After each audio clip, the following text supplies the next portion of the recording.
నా కర్మం గాని తిరణాల్లో కుక్కరా మీ కొంప తిరుగుతున్నారు కాబట్టి మీ ఇష్టం వచ్చారు అంటున్నారు.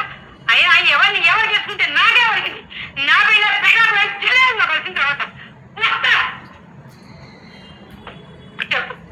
ఉయ్యాల్లో బిడ్డను పెట్టుకుని ఊరంతా ఎదిగినట్టు హనుమంతు బాబు దేవస్థం కాకపోతే మా ఇంట్లో కృష్ణుడు వారికి ఇచ్చి ముడిపెట్టకూడదు. చిలకా కల్లా ఎంత చక్కగా ఉంటారు. ఏమిటి అధిక ప్రశ్న? కాఫీ కోసం వచ్చిన దానివి ఇచ్చిందాకా కూర్చుని తాగి వెళ్ళు. అంతగా నీకు నోరు ఊరుకోకపోతే మన ఇంటికి వెళ్ళి భారతవి. అంతేగాని ఈ పోషకులు మాత్రం మా ఇంట్లో మాట్లాడడానికి వెళ్ళేది. అయ్యో నారాజా, ఇప్పుడు నేను అన్నదానిలో తప్పే ఉంది నాయన. మీకు వరుస గెలిచింది కాబట్టి అలా అన్నాను.